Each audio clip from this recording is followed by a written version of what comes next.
we know that they have been planning to, in essence, depopulate large areas of the United States. And that also gets into plans for the future.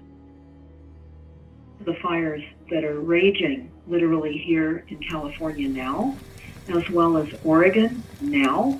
Certainly we've heard what's been happening in Europe, in Russia, in Greenland, in Sweden, Finland, certainly Greece, with people having to run into the sea to escape the flames. It's right out of Athens, near a town in Athens. Vietnam has been on fire, and many other locations. And there's a commonality here. They all have climate action plans. So what does this mean? That they're buying the false science of climate change or global warming and the requirements to reduce greenhouse gas emissions. They have all their policies lined up with the false reality of eliminating fossil fuels. They say that climate change will affect increases in extreme heat events, increased air pollution, floods, droughts, wildfires, storms, changes in weather patterns. All the countries have adopted this false plan based on the effects and results of weather weapons. It's important to note that some of these things are actually, most, if not all, are being engineered. In other words, they're deciding where they want to have a fire and then creating it. Commonality with all of these assaults, be it fires, storms, tornadoes, too much rain. Many places right now are getting many inches of rain. It's all the acceptance and the approval in all of our cities by our presumed elected officials that have said we agree with the climate action plans, and we agree with all this false science, and we agree that we must reduce our greenhouse gas emissions. In fact, Carrie, by the year 2050, they want greenhouse gas emissions to near zero or zero. There is no life with that goal. People don't understand what is being discussed. They talk about the threat posed by climate change justifies population engineering, obviously eliminating people. They talk about geoengineering, which is weather weapons, along with reducing consumption-related waste and renewable energy and reducing human fertility rates, is all morally justifiable. Relocating climate refugees. This is what is happening, though, globally. This isn't just only the United States. We're seeing the transition happening in Europe with all the weather weapon assaults. One of the European papers, it says, Europe burns as climate change fuels forest fires and the danger extremes. And they go on to say how the death toll in Greece as wildfires have mounted, and it's a national tragedy. But then they also go on to about what happened in Sweden, and certainly the fires in Portugal last year. We were heavily chemtrailed the days before October 8th of 2017 when the fires here in Northern California erupted, during and after, and that was holding all the smoke here in this area down. We were being basted in toxins, and that was all part of the intentional plan. They're talking about increasing the sales tax here to pay for housing because we have such an enormous displacement of burned out victims. Yeah, I mean, this is a population redistribution program, I would say. Yeah, exactly. Yeah, and what's happening around me, you know, when they turn HAARP on in the middle of the night, 3 or 4 in the morning, and then they keep it on until around 5 or 5:30 or 6 in the morning. And they do this often.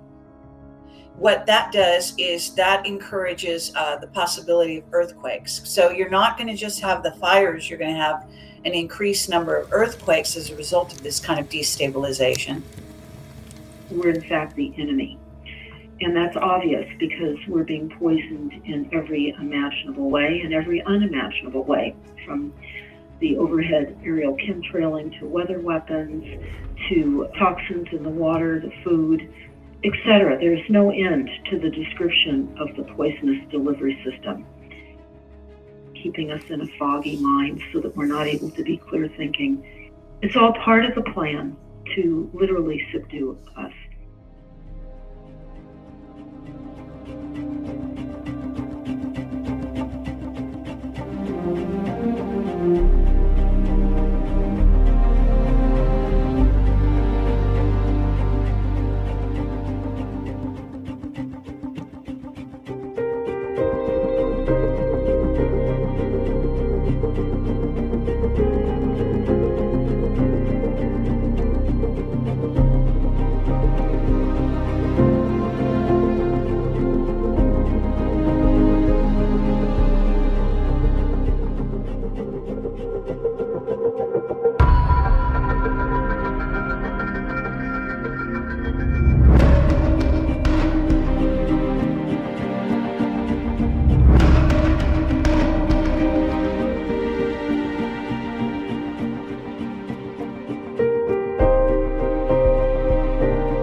There are so many weather so-called related events going on.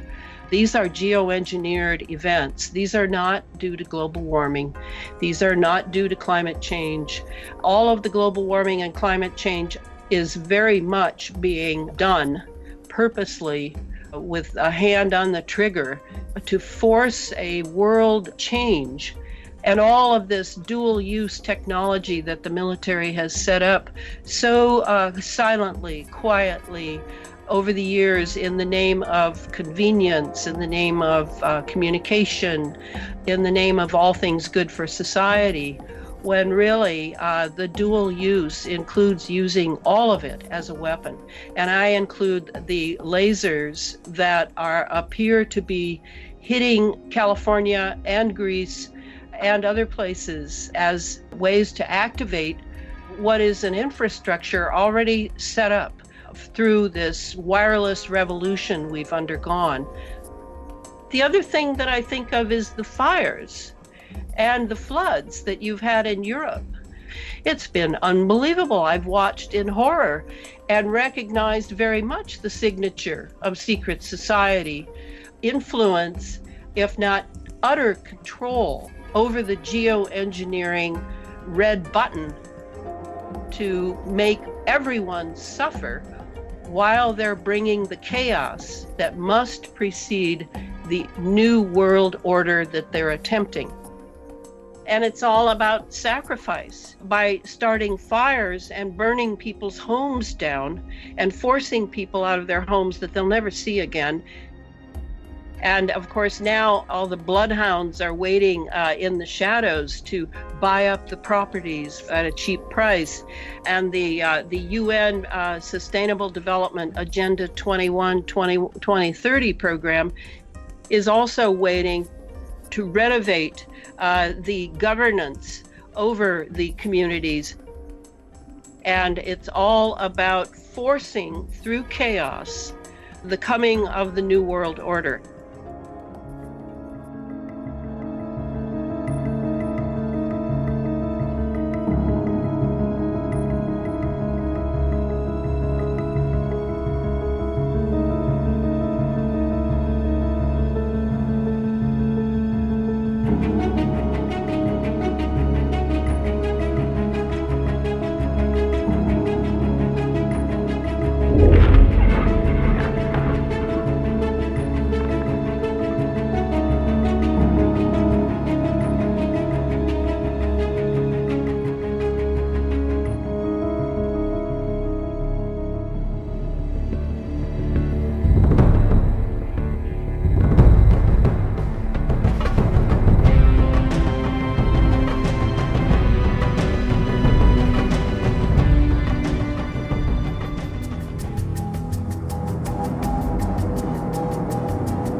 remember we've had a lot of sanctions against Russia since the Ukrainian crisis in 2014. But the ones that will really hurt, if they're implemented, are the ones that try to limit Russia's ability to borrow money from Western banks. The goal is to cut off Moscow's flow of investment money. It won't work. It will cause hardship, and as always, the hardship will not fall on the people we so despise, the people who govern Russia, Putin, his team, the oligarchs, whatever we want to call them. It will fall on ordinary people. In fact, politically, they have the opposite effect. People resent them, the way Washington's treating their nation, and they rally around the Kremlin, whoever's sitting there. The assumption always is Moscow's weak, can't do anything about it.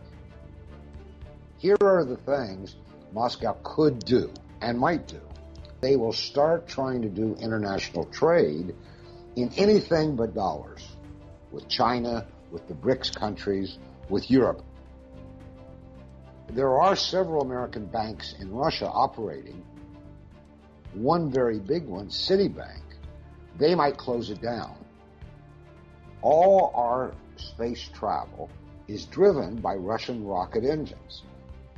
So they could say, okay, you want a sanction, we're not giving you any more rocket engines. What does that mean? Well, we couldn't go to the International Space Station. We couldn't put into space satellites anymore. Russia can strike back. And the way things are going, unless this stops, it will strike back. We need Russia to avoid a nuclear war and the end of civilization.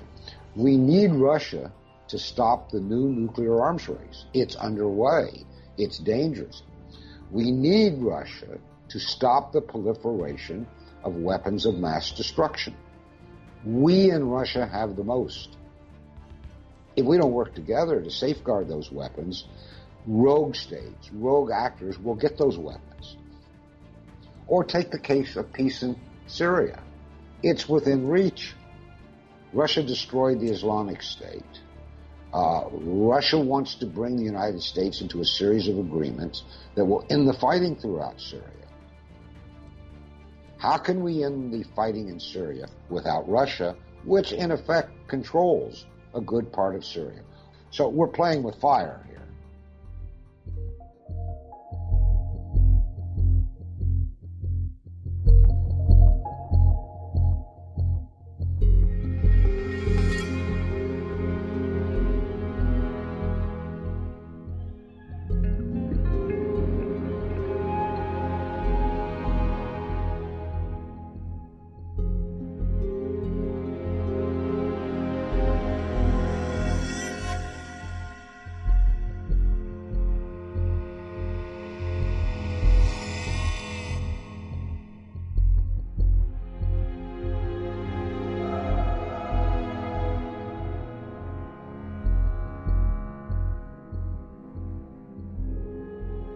Mainstream journalism has been so integrated into a propaganda barrage, and that propaganda campaign, at the moment pointed right against Russia, suggests to me that it's the beginning of a kind of another march on Russia, that the surrounding of Russia with American bases, with NATO missiles, the provocations day after day suggest this. There is overall a campaign against Russia. This is a very long campaign, but it's intensified in terms of its propaganda in a way I've never known. I've never known journalism to be so distorted in order to serve this propaganda. When we understand there's an historical pattern, and we're seeing that played out now almost through the propaganda that's presented as news. To simply write down and swallow what governments tell you is the very antithesis of what real journalism is.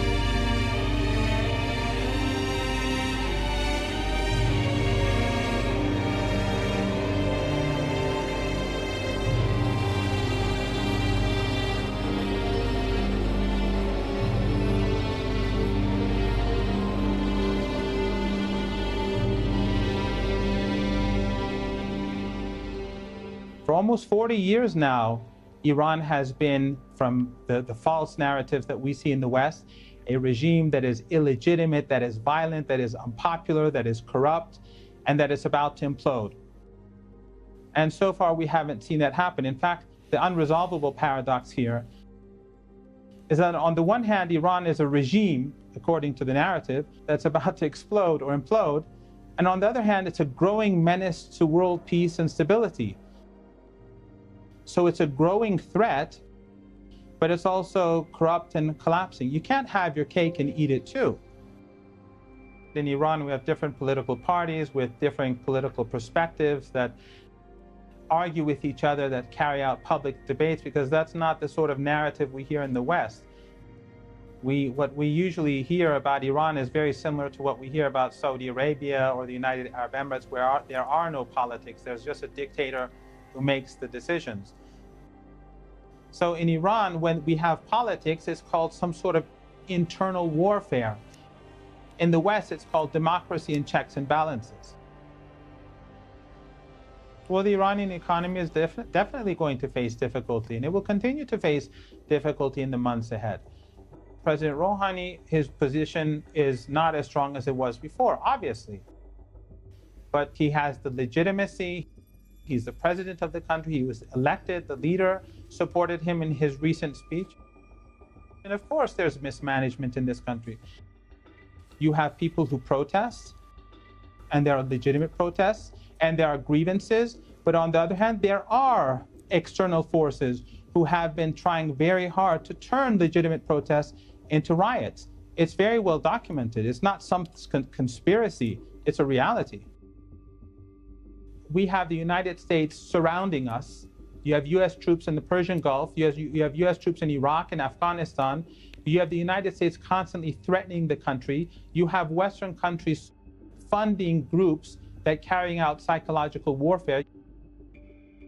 The reality on the ground is that Iran, despite the antagonism and despite the hostility that's coming from Western powers, is much more free than any of the US allies in this part of the world.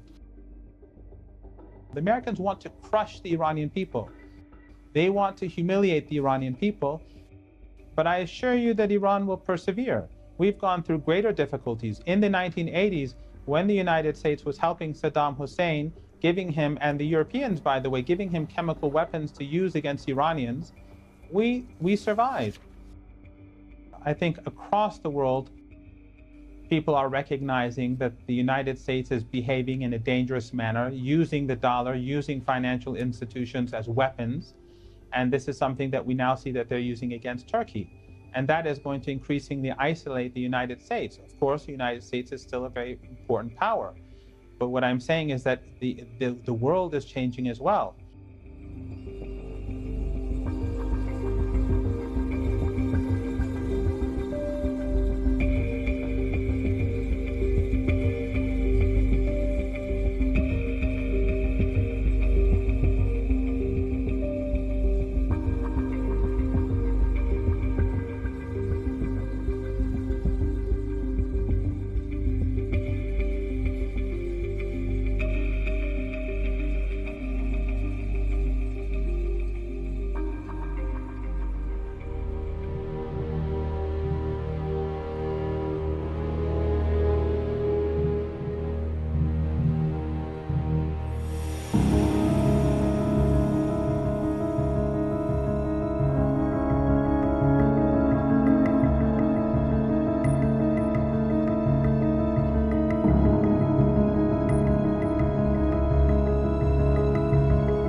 I think the United States would have to adjust their policies, because how are they going to enforce that? If China and Russia and other countries and India, they do business with Iran, well, how are we going to punish them? You know, we've already been doing a lot of that. What are we going to do? Put more sanctions on Russia? We continue to do that, but eventually that runs out of steam. The warmongers, the people who want sanctions and everything that Russia does is bad, they're really in charge with our media, and they have really basic control, you know, in the Congress. But I think it's tragic what's happening, because they have no proof of anything. I don't like dictatorial powers. I don't like sanctions. I think that leads to currency wars. They've already started, and unfortunately those kind of conditions sometimes can lead to a lot more and into some very hot wars as well.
Donald Trump has been mocked for coloring in the American flag incorrectly during a visit to a children's hospital in Ohio.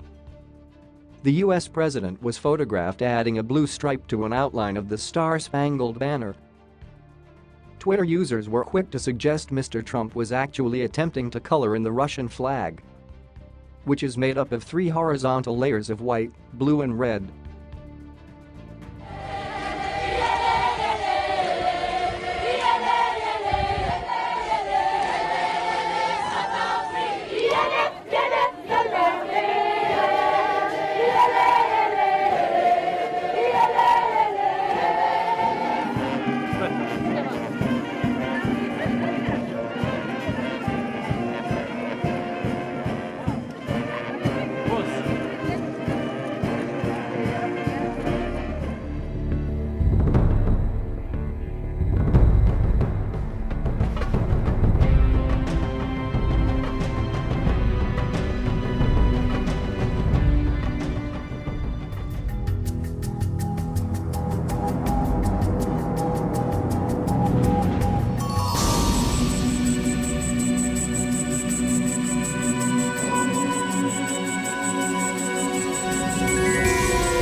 Im Alltag vieler Menschen bleibt oft nicht die Zeit, frisch einzukaufen und zu kochen. Die meisten kaufen in Supermärkten und dort beherrschen Fertigprodukte die Regale. Und da stecken umstrittene Zusatzstoffe drin, über die kaum ein Verbraucher etwas weiß.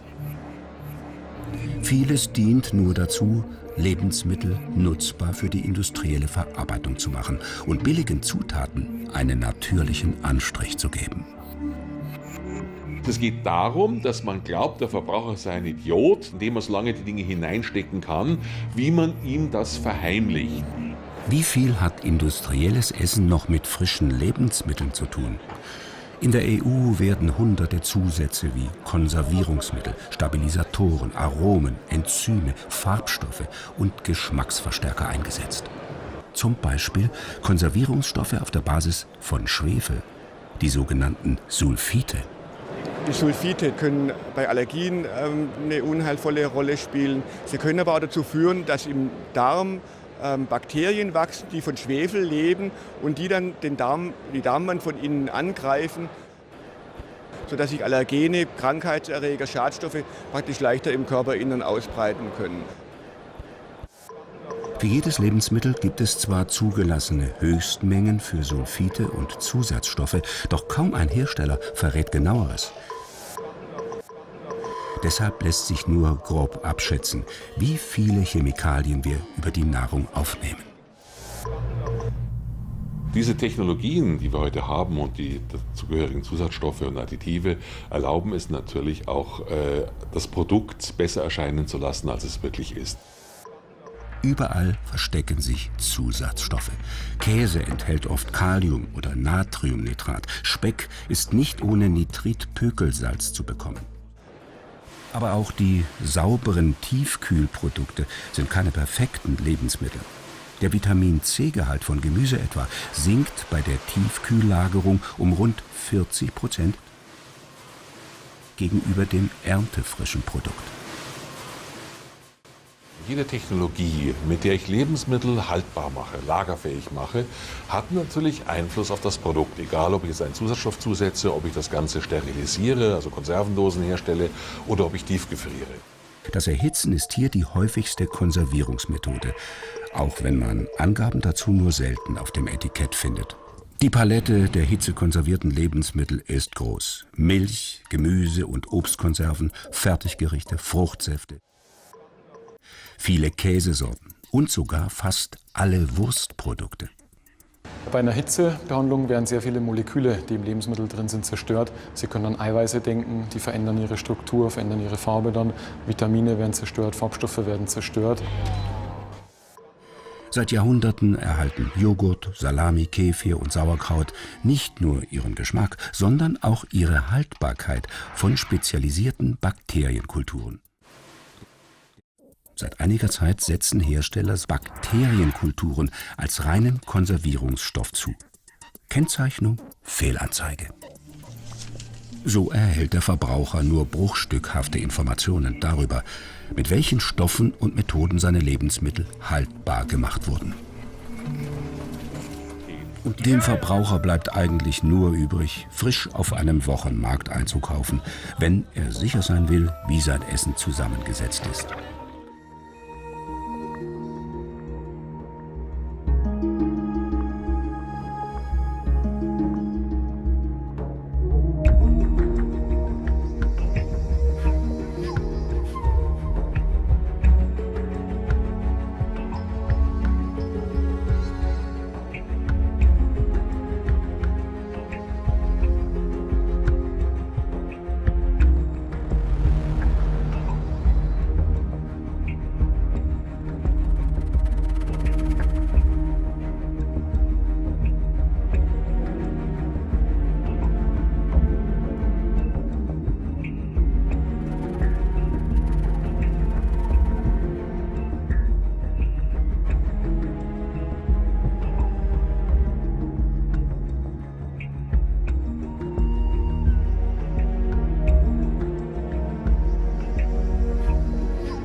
Flavor is what you could call nutritional information. It is nature's language of nutrition, and it's there for a really good reason, because we needed some means of figuring out what was in food before we ate it, by smelling it, and while we were eating it, by tasting it.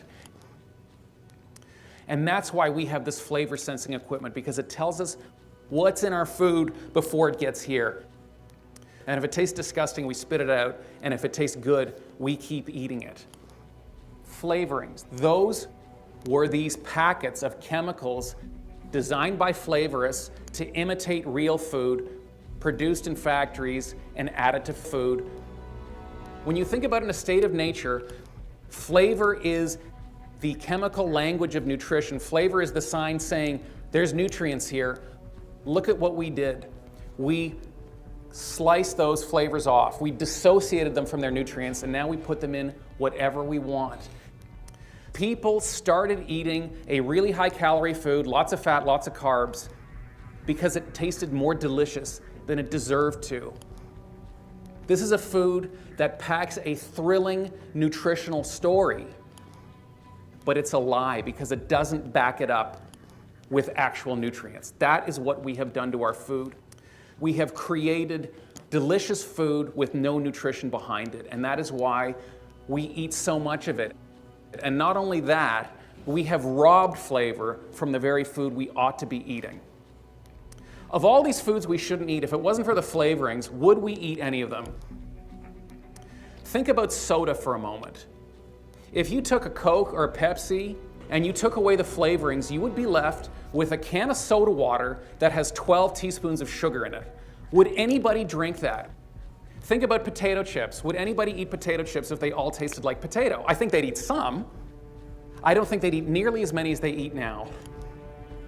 We're adding flavorings to basically all fast food because the people who make this stuff know it is so bland, you need to do something to it.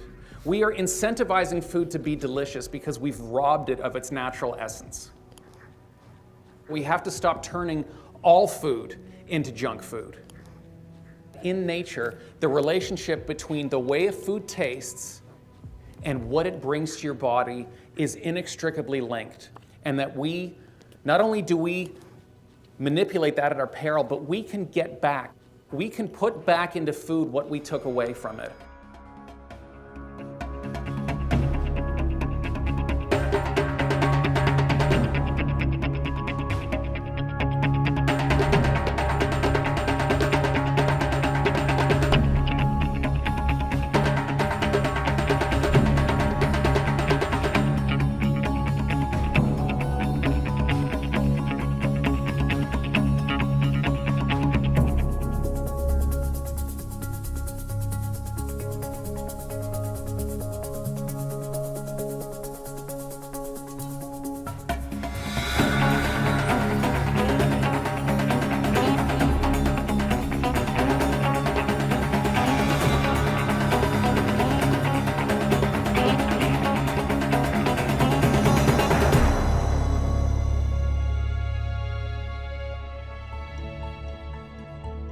The first and key decision, if health is a concern, is moving off of processed food and onto real food. I'm talking about plants and animals in their more or less natural state, or things that are very lightly processed, like pasta or flour or things like that. And those things are still in your supermarket. They're mostly on the periphery of the supermarket. And one way to shop is sticking to the perimeter of the store. That historically is where the produce is, where the meat is, where the fish is, and where the dairy is. Avoid the center aisles. The center aisles are where the imperishable foods, the foods that are immortal, live. And you know, food is alive and it should eventually die. And a food that doesn't, there's something we should wonder about. It's been over-processed, it's been hyper-processed. One way to tell if a food is hyper-processed is to look at the number of ingredients listed on the packaging. A food that contains fewer ingredients is almost certainly less processed. Also, if we can recognize the ingredients listed, this almost always means the food is less processed. Foods that don't come with ingredient lists, like fruits and vegetables, are usually the best choices of all. Many people are confused by the nutrition labels they see on packaged foods in the supermarket. Some of the healthiest foods in the store, like fresh fruits and vegetables or a fillet of fish, these foods don't need nutrition labels to tell you they're nutritious. So one simple strategy for eating sensibly is to try as much as possible to avoid foods with nutrition labels, because by definition, these are packaged and more heavily processed than fresh foods. Nutrition labels will also often contain a list of vitamins and minerals found in the food, and this can be misleading because added vitamins and minerals don't necessarily mean that the food is healthy. And in fact, some unhealthy foods have added vitamins and minerals because the manufacturers of those foods know that nutrition claims tend to increase sales to the health-conscious consumer. Knowing how to use nutrition labels to compare packaged food items is important. But just eating fewer packaged foods and crowding those out with plant-based foods may be an even more effective way to protect our health. Because so many companies are competing for our food dollars, the marketing of these different variations has become extremely sophisticated. Billions of dollars are spent every year marketing processed food to us and to our children. Also, the more time our children spend in front of a screen, the more likely they are to be exposed to this kind of food marketing. If you have a farmer's market nearby, take your children there. If you have space in your garden or even on your windowsill, plant something that you can later eat with your children. If we choose less processed foods most of the time, and if we go out of our way to find foods that are grown or raised closer to home, these actions will likely have an effect on their future choices.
Hablaba con el frutero, que además es de un puesto ecológico, diciendo de, oye, esto me va a saber a sandía de verdad, porque es que hace mucho que no cato una sandía de verdad. Ni más ni menos que me encuentro con el dilema de probarla y darme cuenta que es lo de siempre. El sabor a pepino, pero no a pepino viejo y bueno, sino pepino de los de ahora. Pura agua, pura nada, pura antiesencia. ¿A mí me sabe todo distinto ahora? ¿Soy yo, son mis papilas gustativas las que están aquí? ¿O es que los productos han cambiado completamente? ¿Esto es fruto de la globalización? ¿O hay una conspiración como si todo hubiera perdido su alma, su esencia?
Surprisingly, the ideas in man and dolphin struck a chord with American astronomers who were searching for extraterrestrial life. The possible intelligence of dolphins was of special interest who were interested in extraterrestrial intelligent life, because we wanted to understand as much as we could about what the challenges were going to be in communicating with other intelligent species.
Well, a habit is a redundant set of automatic, unconscious thoughts, behaviors, and emotions that's acquired through repetition.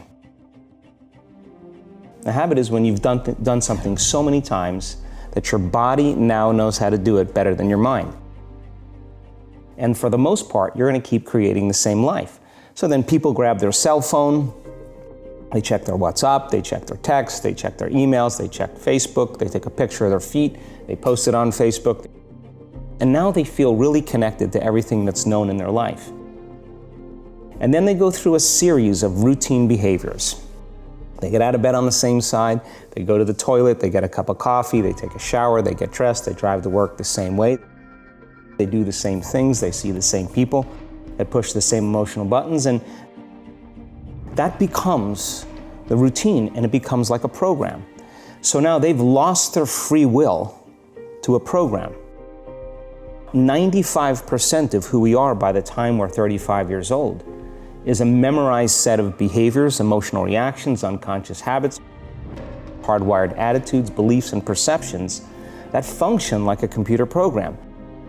So if you think 60 to 70,000 thoughts in one day, and we do, and 90% of those thoughts are the same thoughts as the day before, and you believe that your thoughts have something to do with your destiny, your life's not going to change very much, because the same thought leads to the same choice leads to the same behavior. The same behavior creates the same experience, and the same experience produces the same emotion. The part about change is not making the same choices you did the day before, period. And the moment you decide to make a different choice, get ready, because it's going to feel uncomfortable. It's going to feel unfamiliar. The body's in the unknown. So the body says, I want to return back to familiar territory. So the body starts influencing the mind, and it says, start tomorrow. You're too much like your mother. You'll never change. This isn't going to work for you. This doesn't feel right. Being in the unknown is a scary place for most people, because the unknown is uncertain. People say to me, well, I can't predict my future. I'm in the unknown. And I always say the best way to predict your future is to create it. Not from the known, but from the unknown. And what thoughts do you want to fire and wire in your brain? What behaviors do you want to demonstrate in one day? I think that's the difference between living as a victim in your world, saying, I am this way because of this person or that thing or this experience. They made me think and feel this way. When you switch that around, you become a creator of your world, and you start saying, my thinking and my feeling is changing an outcome in my life. And now, that's a whole different game, and we start believing more that we're creators of reality. The Newtonian world is all about the predictable. It's all about predicting a future. But the quantum model of reality is about causing an effect. The moment you start feeling abundant and worthy, you are generating wealth. The moment you're empowered and feel it, you're beginning to step towards your success. The moment you start feeling whole, your healing begins. And when you love yourself and you love all of life, you'll create an equal. And now you're causing an effect.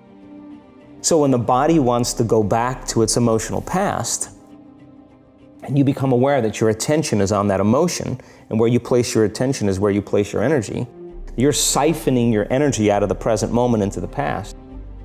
Because it's saying, well, it's 8 o'clock, you normally get upset because you're in traffic around this time, and here you are sitting, and we're used to feeling anger, and you're off schedule. Oh, it's 11 o'clock, and you usually check your emails and judge everybody. Well, the body's looking for that predictable chemical state. Every time you become aware that you're doing that, and your body is craving those emotions, and you settle it back down into the present moment, you're telling the body, it's no longer the mind, that you're the mind, and now your will is getting greater than the program. It's so important, just like a garden. If you're planting a garden, you gotta get rid of the weeds. You gotta take the plants from the past year and you gotta pull them out. The rocks that sift to the top that are like our emotional blocks, they have to be removed. The soil has to be tenderized and broken down.